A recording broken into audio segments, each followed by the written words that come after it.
Bibliophiles, and welcome back to Blatantly Bookish. I'm Marissa, and today I am here with a very, very, very belated Jane Austen July reading wrap-up. There are a lot of reasons why this is so late, but in general I just need to get better at making these wrap-ups on time for you guys. Thank you so much to everyone who participated in Jane Austen July and made it such a wonderful experience for me, and a special thank you to Katie for hosting it with me. It went rather well, I think, but I just had so much that I wanted to read, and of course I did not end up reading it all. I did, however, finally finish all of Jane Austen's main 6 novels by finishing Mansfield Park. It was my first read of Mansfield Park, and I think that it's one of Jane Austen's most interesting novels to discuss, even though I did not have the best reading experience of it. It's about the main character, Fanny Price, who is sent to live with her richer relatives at Mansfield Park. She grows up with her cousins, Tom, Edmund, Mariah, and Julia Bertram, as an outcast, and when these siblings, Mary and Henry Crawford, come to town, bringing with them London glamour and a reckless taste for flirtation, Fanny's female cousins vie for Henry's attention, and Edmund is smitten with Mary. But Fanny remains doubtful about the Crawfords and their influence, and she's just more alone than ever. It's about Fanny's struggle to find her place in Mansfield Park, as well as in exploration of morality and social codes. It's a very, very interesting book, and I've already done a whole discussion video on it, so I'm going to leave this discussion at that for now. If you're interested in my detailed thoughts on this book, please check out that video if you haven't already. I also read What Matters in Jane Austen, 20 Crucial Puzzles Solved by John Mullan, and I read this as a buddy read with Petra and Katie from Books and Things, and Carolyn from Reading Ramblings. It was a fantastic book, beyond fantastic really, and it was just everything I needed for Jane Austen July. It's a book that every serious Austen fan needs to read. This book looks at a series of questions that illuminate themes throughout Austen's works in critical and detailed ways.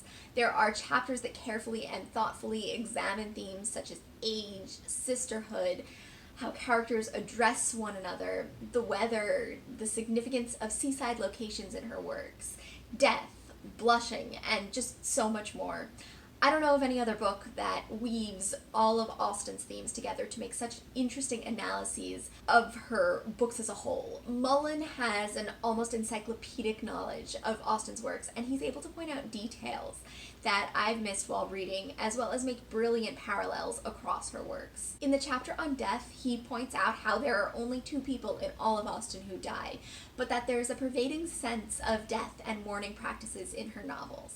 He also discusses how the performative nature of mourning rituals work to allow people to go through the motions of mourning without actually having to experience any feelings of grief. He had a brilliant chapter on servants in Jane Austen and how they aren't explicitly talked about, but how they're always there in the background. He treats them as their own people whose loyalties don't always lie with the family that they wait on, and demonstrates how they simply aren't these perfect silent servants, and how both the characters and readers of Austen's time period would be acutely aware of all of this. I also love the chapter that explores characters that never speak. I was shocked by certain characters who aren't given any dialogue, but who I still feel that I understood as people while reading their respective books. Do you realize that Georgiana Darcy of Pride and Prejudice and Robert Martin of Emma don't speak?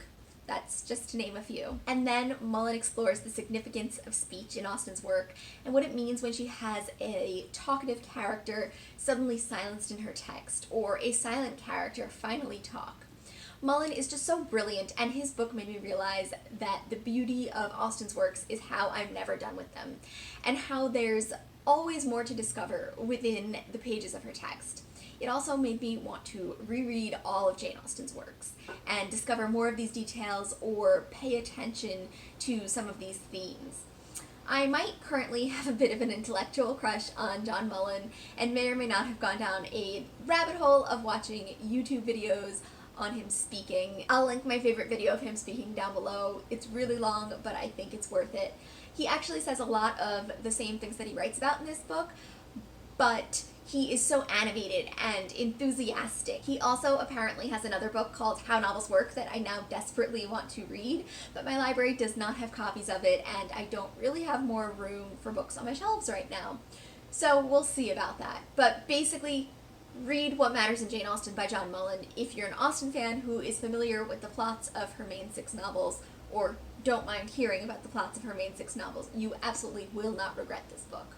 I also read a bit of Jane's Juvenilia, specifically The History of England and Lady Cassandra. They are very different from her main novels. They're a lot more blunt, but they're so good and they're hysterical. I wish I was more familiar with the actual history of England during the time period that Jane Austen is writing about. I think I would have found it funnier if that were the case. But the footnotes in this particular edition actually really helped me understand all of the references that Austen was making. You could tell that it was just a fun project for Jane and her sister Cassandra, who did all the illustrations, and there's just so much heart behind her Juvenilia. And then I finished What Jane Austen Ate and Charles Dickens Knew, From Fox Hunting to Whist, The Facts of Daily Life in 19th Century England by Daniel Poole. I quite disliked this book.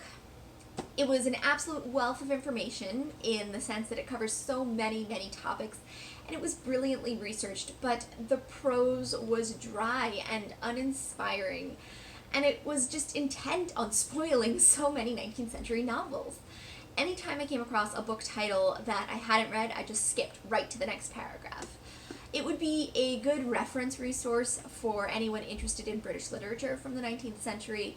It does cover a wide range of topics, including finances and government and card games and jail. I just felt like it was a chore to get through. I almost DNF'd it at one point, but I was basically halfway through and it was a quick read since I skipped so many paragraphs with spoilers, so I just kept going. And I was genuinely interested in the subject matter, but I found the presentation of the information just too dull and hard to follow. When I look at other nonfiction books about the time period, say a favorite from last year, like Unmentionable, which is all about Victorian women and manners and marriage, I'd say that this book just pales in comparison. There's a way to present well-researched facts in a fun manner, and this book just wasn't it. I will say, though, that it was, and it will be, a good reference source for anyone who needs to look something up for whatever reason, or perhaps who is writing any historical fiction about the time period. In July, I also started Belinda by Maria Edgeworth. I was supposed to be doing it as a buddy read with Petra, but I was moving too slowly in the book for her, and then the library copy was due back, and then my e-reader ran out of battery, and I honestly cannot find the charger. I'm still looking for it. So as soon as I find the charger, I will continue to read this one slowly, but I will chat about that another time. I also started Lucy Worsley's Jane Austen at Home. I've been listening to it on audiobook, and it is excellent so far. It is full of so many lovely details about Jane Austen's life.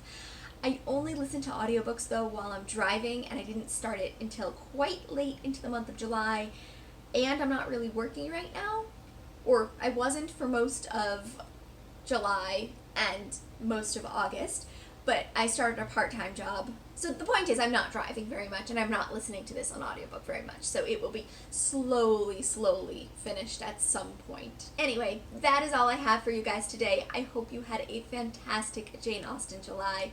I would love to hear about what you thought of any of these books if you read them as well, and what you think of any of the books you did read. How was your Jane Austen July? I'm just so curious to know in the comments down below.